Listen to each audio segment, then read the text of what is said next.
right. Hi, everyone. I'm Jeff Miller. I'm one half of Dead on the Bases podcast.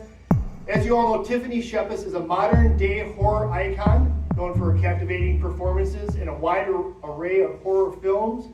With her striking looks, fierce personality, and undeniable talent, Shepis has solidified herself as a prominent figure in the horror genre. Her career spans over 3 decades, during which time she's starred in numerous cult classics and indie horror films, earning her the title of Scream Queen. Known for her raw and fearless performances, Shepis continues to thrill audiences with her on-screen presence and her dedication to the craft of horror cinema. Please let me welcome the Tiffany Shepis.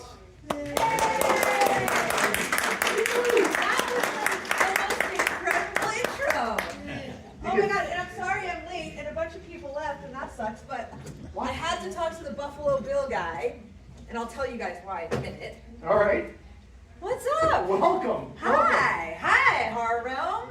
How's it going? Look at you two at your toe tag hats. I love toe tag. Do you want to start with the Buffalo Bill, or do you want me to start? No, I want you to start. All right. Well, let's start. Panel. Let's start where it all started. Oh. A little bit after birth. Oh, great. What drew you to horror? I mean, as a kid, did you just love watching horror movies? Or did you watch rom-coms and comedies, or what brought you to horror? No, as a kid, we were latchkey kids in New York City. Mom would go out of town. My brother and I would have everybody over to get drunk and high, and we'd watch old school, early 80s horror films, mostly Troma stuff. Lots of like sorority babes in the slime ball bolorama. Lots of Lair of the White Worm. Everything weird and awesome and full of blood and guts and boobs, and it was my favorite thing. And so when I was going to school at Manhattan, I went to school with a bunch of actor kids, and there was an ad in the paper for Tromeo and Juliet, and they were casting it, and I was like, oh my God, that's Troma Films. So I quickly made up a resume, told them I knew jiu-jitsu and I was a black belt. And that was Wait, what? Yeah, I told them it was my special skill, that I was a black belt in jiu-jitsu, and because I figured they're never going to ask, but I have to have something awesome about me. And I went and auditioned, and of course they asked me to fight for them, which I did. And, really? and beat up an intern, and got the part of Peter, the bodyguard to the Capulet family, in James Gunn's first movie, who went on to do like giant movies. So that was it. You didn't have any kind of background before that. You didn't perform in like a school play or anything. You just went right for that. Like little things right here and there, genre. and like we made scary movies like so many of you, like you know, with a giant VHS in my neighborhood, and I would jump off the roof like ketchup. But no, that was like my first real thing. What was that like being on the set for that? I mean. Incredible. And I kept thinking, well, sorry, I told that one lie about jiu-jitsu, but then I also lied again. What? So I got the part, and they were like, so you are, like, you're 18, right? And I was like, totally, I'm 100% 18. I was 16, and then I went home, and like, I signed in this paperwork, and all of a sudden I started to get really distraught, and I was like, oh my God, I'm gonna get blacklisted from Hollywood. Like, it's not even a thing then. And I was like, I'm gonna get blacklisted, I have to call and tell them the truth. I need to fess up, so I called, and then I got nervous, and so I lied again. And I was like, I'm sorry guys, I lied to you, but I didn't mean to lie. I just got so excited about getting the part that I forgot how old I am. I'm not 18, I'm 17. I wasn't 17. So it was a bullshit after bullshit after bullshit. So you doubled down. Doubled down, and they still didn't care. I got the part, and then Troma, if any of you know Troma, like they're the same as they were then, where they're staples at every convention, which there was only like 2 of back then. It was like Fangoria and Chiller Theater, and they had such a huge presence, and the fans that I met there from the movie realized quickly like what a fan I was of the genre, and that was cool.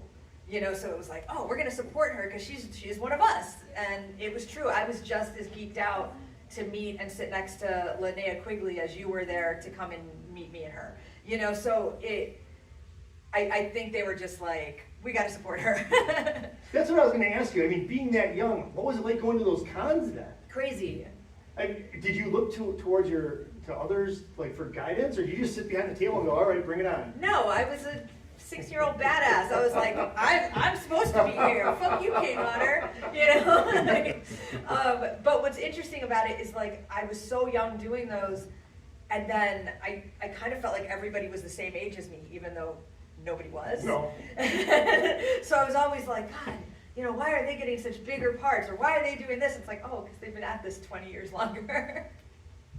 So with that happening, and then it took you how long to do your next movie? Then what went to your next movie? I mean, how did you roll that in? I don't know. I mean, it was... Tromeo rolled into what? Tromeo rolled into Troma's Edge TV, which was a TV show that was syndicated for the UK for Channel 4.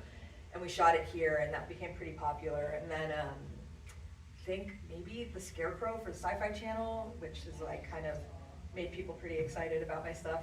And it was the time of Blockbuster. So if you had a cool cover, and I was a monster on a lot of covers, like people kept hiring you. So you played. And my jujitsu skills, actually. I'm curious about that jujitsu. Did you? I mean, lethal. I will fuck you up. You faked it, but did you really like fuck them up? Yes. No.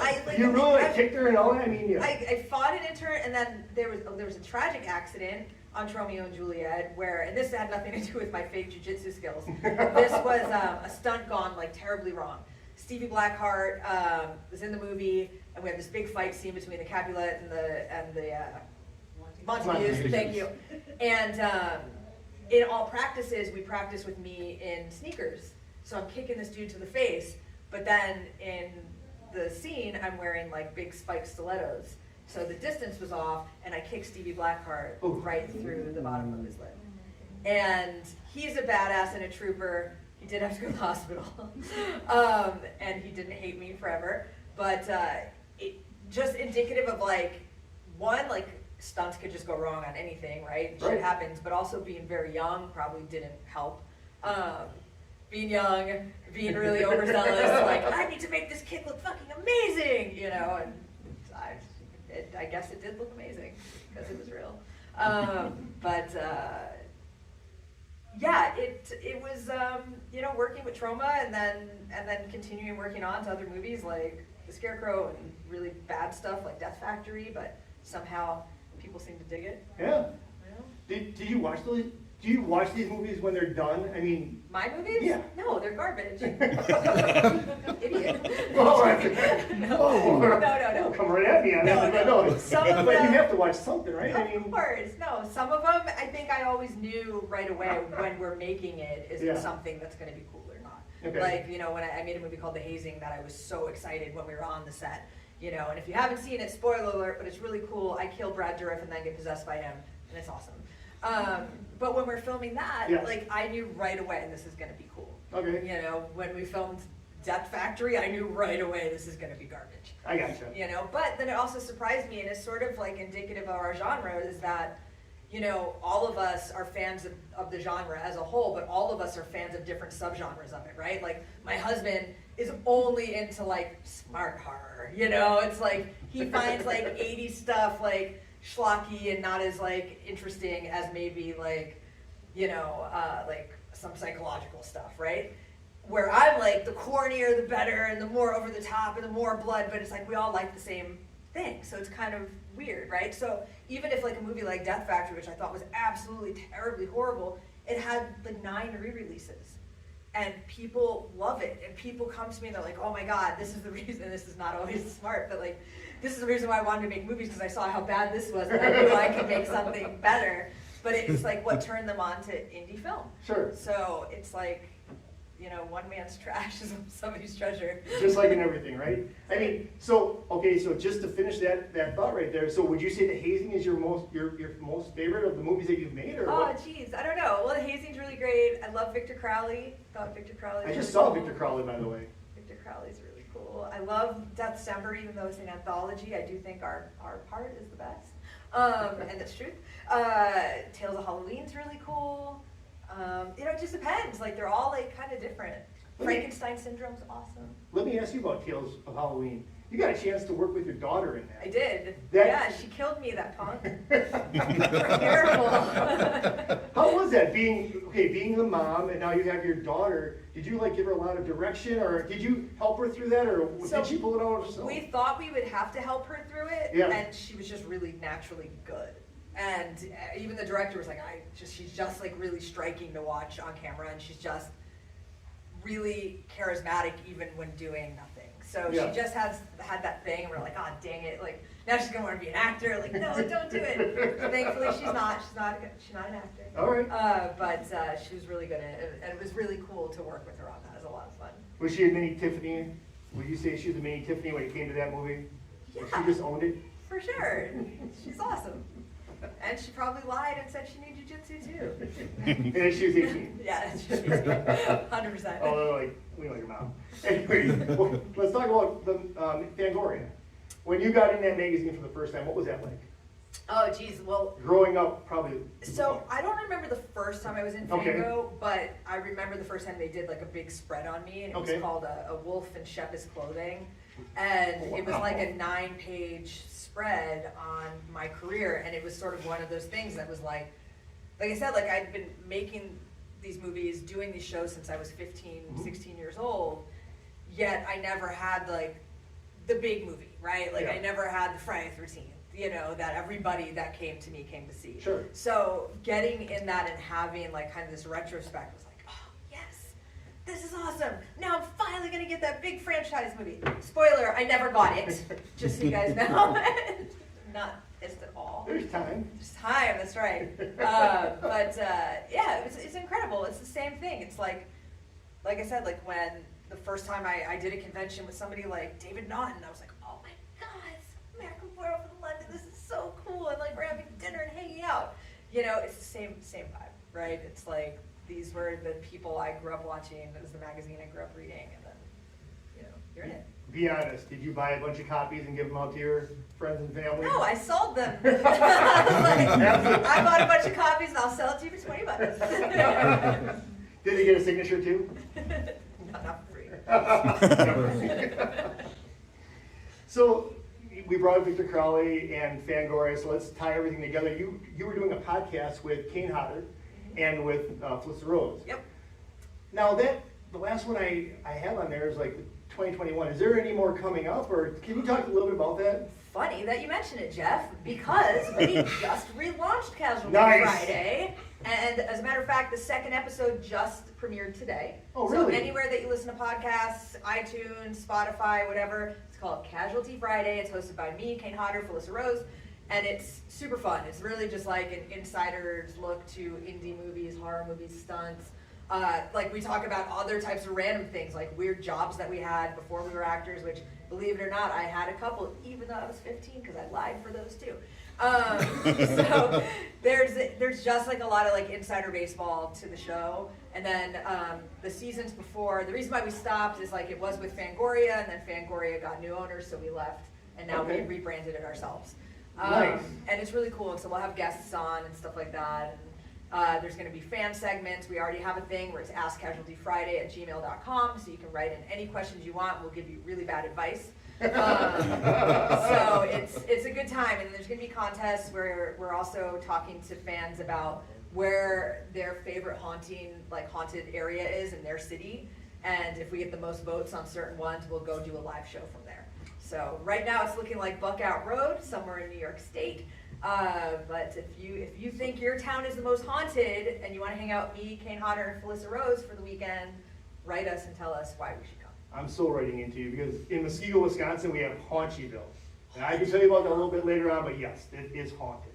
All right. You might have to go to Haunchyville. But so I don't want to do a spoiler alert on this second episode, but can you give us a job that you had when you were like an early job? Guys want to know this? This is crazy. Yes. So who here has listened to Howard Stern? Okay. Do you remember the one strip club they used to talk about on Howard Stern? Yes. Called Scores? Yep. So I was not a dancer at Scores. I was a party planner. Now this is super weird. So party planners, basically their job is to get more pervs into Scores. Right? And so back in the 90s, people would would drop their business cards in this little box to win a free party. Well, the free party was just like some weird buffet, but just to get dudes back in there during like times when they weren't as busy. I don't even know who told me about this job. It's like, oh my God, it's so easy. Like, you just get stupid people to show up and you get paid like $500. And I was like, what? I know lots of stupid friends of mine that go to stores for free to get a free buffet and some lap dances. So I just would invite my friends and I'd get paid. So that was my side hustle while I was making indie movies, was to invite my friends to scores. And I think I was 16. No, all right. You gotta make that money. But it was super shady because on the business, well, but that's shady as fuck too. But on the business cards, you would call and they would basically tell you, oh, if a wife answers, just say you have the wrong number. I'm like, but I just asked for John. Like, but often I would just be like, oh, by the way, this is scores. Yeah, this is where he's at. Sorry. You had nothing to lose. Yeah. Hey, you play both sides. Also, why would you leave your home number if you're trying to be shady? Like, idiots. You played both sides. You played the victim. You played the killer, like in the hazing. So, what do you like better? Do you like playing the victim? You like playing the? No, I mean, being bad's always more fun, but it's all like, I also like anytime I've been the killer, I'm super jealous of like the girl who's getting like killed and she's screaming, and I'm like, oh, I can do so much better than that, you know. So I think I get jealous of both sides, but being the killer is always more fun, especially since we don't have enough female bad guys. So anytime I get a chance to be bad, I try to be bad. Do you have a favorite time that you were killed? Oh yeah, Abominable. So I'm taking a shower like you naturally would do when there's like a Bigfoot or something outside. I am just showering, totally relaxed, unsuspecting, and Bigfoot breaks through the window and pulls me backwards and folds me in half and pulls me out. What? Yeah. On the E! Channel, they called me Horigami. So, Abominable, 100%. Okay. Best kill. So a lot of these movies are B movies, right? I mean, like B plus. Okay, B plus. I'll take B plus. Thank you for helping me out with that. Yeah, Jesus. Wait, hold on. Let me put a plus here. B plus. Also, that was a Sci-Fi Channel movie of the week, and it was the #1 movie of the week for the whole year, Jeff. Now I watched that movie and I enjoyed it.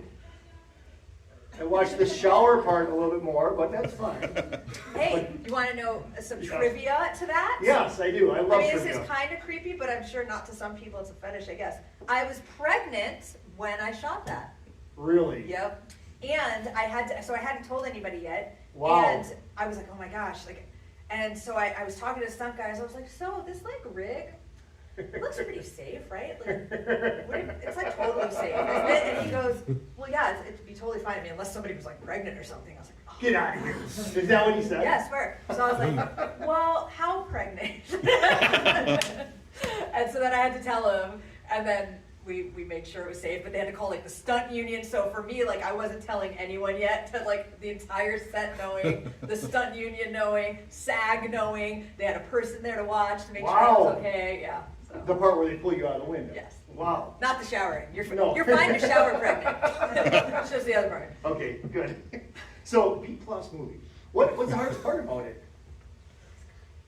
The A minus movies. That's right. What is the hardest part? What's the hardest part being an actress in that? Is there a hard part about it?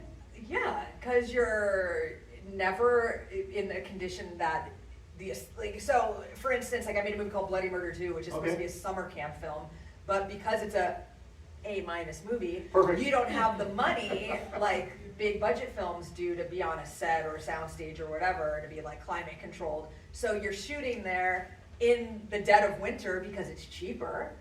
And so they're shoveling snow out of the way of your summer camp beach scene, right? So it's like, it's never easy or awesome, you know, or you're in the middle of the desert, like the Mojave Desert in 110 degrees, and you're having to like run into like trailers to cool off so you don't die. Like it's never, I mean, I can't say, there's certainly jobs that suck more than this. So I'm not complaining. But if you're talking about the difference between like A movies and B, there's a huge difference as far as comfort's concerned and the amount of stuff that's expected of you rather than like when, like for instance, like, you know, I did some TV stuff and you're on that and there's stand-ins for you just because, you know, not because you might die because of the heat if she stands out there too long. It's like, just because we have them, why don't we use them? You know, Right. So there's something much cooler and easier about having money. Let me ask you this. Now, you've done a lot of horror. We know that. We've done a lot of horror. And you've also done other stuff outside of horror. You've done Picard. Mm-hmm. And just recently you did, By the way, live long, prosper. Nice. also you've done a holiday movie.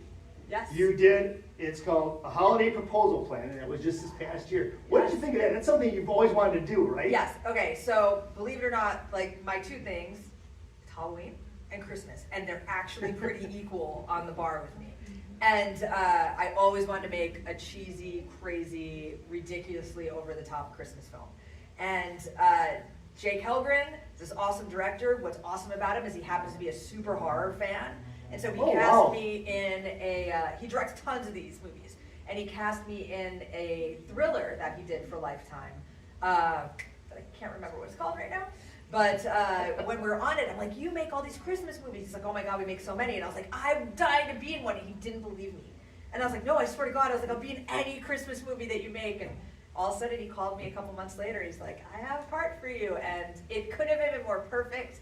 I got to play like a bitchy, mean boss of a magazine and making, you know, her workers work on the holiday, which of course makes them find love. So kind of the hero, actually. And it was seriously the best time of my life. Like, because one, they make these movies and they make them all the time, so they know their machine. It's like just so well oiled, like how they do them, how fast they do them. Their fucking sets don't change, right? So it's just like swap out that tree, put a different bulb in, right? So it's really easy, and everyone there's in a good mood. Like they really are. It's almost like I think what they say about people when they shoot soaps, because like they just know the crew so well, and they're just really changing out cast that like they're just in a great mood. Like you wrap early. It's not like making horror films where you're filming all night. Like, so it was a blast. I loved it, and it starred Tatiana Ali from Fresh Prince of Bel-Air, and she's so cute and awesome. And Jesse Cove, who's Marty Cove's son. Come on, Karate Kid. You have to watch that. Yeah, you guys have to watch it. It's really Would you? I think I know the answer to this, but would you do another holiday movie? I would do one for the rest of my life every month if they asked me. So Jake Helgren. But I didn't want. Or any other Lifetime director, I'm there. This is what I want though. I want you as the main person. That's what I want. I want you to go through the love of the holidays. They're never fun. They're never fun. You got to be the bad guy. You did a good job there. You want to talk a little bit about Picard? Sure. And your time in the Picard, please? Yeah, well, it's Star Trek. I mean, Of course. It's incredible. I mean, the only thing I have next is Star Wars. Wait, before you get into that, are you more Star Wars or Star Trek? Come on, dude. I'm in Star Trek. I'm just checking. I'm seeing where your loyalties are. That's what they got me doing this. Jeez. No, it was incredible, and there's nothing cooler than walking onto a set of a franchise that is so beloved, and you feel it. Like you put that uniform on, and you feel it. And I mean, I wasn't even a super fan, but you put on the uniform, you badge, and you're just like, Jesus Christ, I'm gonna cry. Because there's just something really incredible about the universe that they built over all those seasons and movies and you know, and I got lucky enough to work with really cool actors on it. Like, and the first person that I met was Jonathan Frakes, who was the director of our episode, and he was the nicest guy in the world. And he came up to me and was like, well, get used to signing this picture for the rest of your life. And he was just so cool and friendly and made everything so comfortable that, because I don't get nervous, but walking onto a set like that, it's really nerve-wracking. Especially for me, I was playing a character that was like right off the bat really bitchy to a lot of people's favorite character, Dr. Crusher. I was like really mean to her. And trust me, I know the fans write me about it all the time. Like, why are you so mean to Dr. Crusher? Because she fucked up our ship. But you know, so you're really nervous to be around these people that are so loved and to be sort of not nice at the same time. But it was awesome. When you mentioned being nervous, that leads me into something else. Do you have, either before Picard or before any of your other A- movies, do you have any like pre-scene ritual? Is there anything you do? Do you listen to anything particular, or do you have to do anything to get yourself into character or get into know your lines. That's Okay. really it. That's all I focus on. That's my biggest thing always. It's just like, don't not know your lines. Don't mess up. Don't, and then no matter what, no matter how much you prepare, you're always going to walk away going, oh shit, I should have done it this way. Oh, damn. Why didn't I think of that yesterday? So no, I mean, I wish I could say I did some big meditation dance or, I don't know. You have any kind of pull when it comes down and go, I wish I could have done it different, let's redo it? On every movie I do, yes. Yeah. On Star Trek, no. All right, fair enough. Yeah, every movie in the world I could ask for, we could reshoot the whole movie. Star Trek, I did not dare ask. What kind of advice do you have for anybody that would want to get into movies? I mean, I think now more than ever, it's easier and easier to just do something on your own. I mean, like, look at the Terrifier guys. Like, they're like the perfect, most prime example of like, do something, and if you love it, potentially you get some giant hit. Yeah. Now you can't get away from that mask and that clown, right? So it's like, have some drive. It's never been easier. We've never had cameras that are more smart. I mean, you can shoot stuff on your phone. You can find programs online on how to edit. I know, like, we record my self-tapes at home now in my living room, right? So it's like, you can find ways to do things, just make stuff and keep making stuff. And if you love it, you'll keep doing it and you'll keep getting better at it. Or if you don't really love it that much, you'll realize like, oh, this isn't for me. Like, this is kind of hard, or, I didn't get famous. God damn it, So just make things. Didn't you and your husband make a short during COVID? We did. With your kids? Yeah, we made a movie called Day 14. So like we had like a family tragedy that happened before COVID, so our family was a little bit all fucked up, and my husband was like, you know what, we have to do something if we're gonna be locked in the house, like, so we don't go crazy. And he's like, let's make a movie. And we were like, oh, that'd be awesome. And everybody got so excited, like my kids got really excited, until we realized, oh, my husband isn't making a fun movie. He's gonna make a dark movie, and he's gonna be taken so seriously that we took all the fun out of this. Like, because he's a director and he's a writer, so he was like making dollies and cranes and bought this fucking, what is the little helicopter, the drone, and then he's like, calling people down the block and like photoshopping their houses all boarded up. I'm like, oh, this is not fun. This sucks. We're making a real film. But he's really good, so it came out incredible. And like, even though it was during COVID, it won like a ton of awards. And then we called in a bunch of favors for friends of ours, like Ken Foray does our narration, and it did it all over Zoom because it was COVID. Felissa Rose does a voiceover in it. D. Wallace Stone is a news anchor on TV. Perry Shen's a news anchor, so it's really fun. But it's not a fun movie. It's basically a mom. It's basically Evil Dead Rise. Just saying, before that movie. Anyone could do that. No. Evil Dead Rise is really good. Really fucking good. You didn't like it? Oh, we'll discuss after. No, so it's basically mom is sick with something, and they have the kids chain her up upstairs, and they're trying to figure out what's wrong with her. Wow. And blah blah blah. It's a hard watch. It's really like, ugh. And what was it called? Day 14. Day 14. So you can find it on like YouTube and So I didn't watch that short film of yours, but I did watch Mood Boobs. Oh, Jesus Christ. And that's like a Z grade movie. But I gotta ask you about that. Is that a one-day shoot? No, oddly enough, that was like a couple days, but listen to this. This was weird. Some of you people with weird ass fetishes, man. So, this was a fan of The Hazing and Nightmare Man, and he like wrote to the director, Rolf Konevsky, and he was like, I saw this movie you did where somebody's boobs got really big by magic, and I'd love to pay to have a film made around that. And Rolf's like, oh, somebody wants to make this movie. And I was like, dude, that's like a fetish movie. He's like, no, he wants to pay real money. And I was like, no, dude, it's a fetish movie. Anyhow, we made it. They did.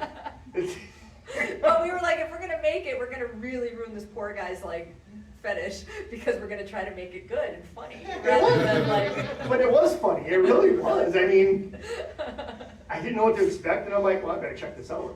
Yeah. So It says boobs, so you gotta check it out. I feel like we ruined it for him. I don't think that's what he was hoping for. Was this like really like schlocky stick like we're gonna make fun of these boobs. So dumb. What makes you laugh no matter what? Boob boobs.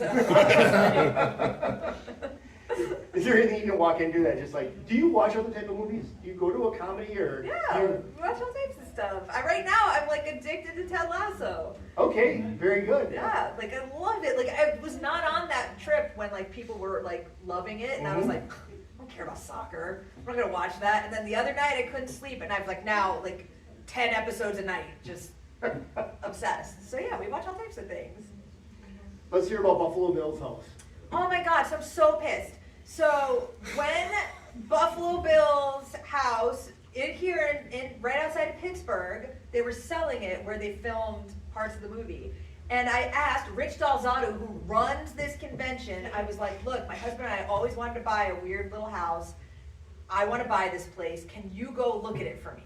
And he's like, sure, no problem. And I was like, look, I have the money to do it right away. So like, I need somebody, because they wouldn't over the phone, like do a video tour with me from California. So For you, they wouldn't do it for you. For anybody. Wow. Why do you think you like? I have no go up pull. the chain? A minus. Apparently not for this house. All right, let's. But, so I told Rich to go look at this house for me. He told me he was on his way to go. Here's Rich now. Everyone turn and boo him. Can I come up here and tell my side of the story? There is no side of the story. My side is real. I could probably even pull up the text. Can I talk about how my son could have died if I left the house? That would kind of bring things down a little bit. Yeah, that brought it down. Anyway, you could have sent somebody else, and then somebody else bought the house. Wait. He's here now. Anyway, it's really cool that he bought it. I will support them, but And I gave you a great piece of property that you should buy. Okay. anyway, goodbye, Rich. Did I tell you guys this is the last time I'm coming to this convention? That's not true. No, it's not. I'll still come back even though I hate Rich. Maybe I'll buy Horror Realm There you go. and ban him. No, and make him pay to get in. Yes, double. But anyway, I'm really happy. I'm proud of those guys. And if you guys haven't been by their booth, seriously go check it out, because they bought the Buffalo Bill house and they made it into like a bed and breakfast. And there's even like the well in there, and you could get lotion. It's like really wrong and awesome all at the same time. So go support them, since you can't support my business of owning the Buffalo Bill house. I have a question for you. Yes. Of course. Is there anything that you've wanted to do that you're just terrified to do? Is it like bungee jumping or something? There's something that I will not bungee jump or jump out of a plane. Well, I don't want to give you the answer. Is there anything else? Is there anything else that you're just terrified to do? I won't be buried alive or anything dumb like that. But I'm also not going to tell you guys all my deepest, darkest fears, because if there's a super scary person in here, it's like, let me bury her. Oh, fuck that. I'm not afraid of anything.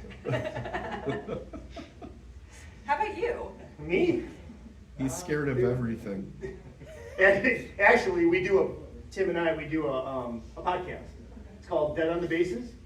So I don't really watch a whole lot of horror movies. I never did before all this. So he has me watch a horror movie and critique it, and he has to watch a sports movie and critique it.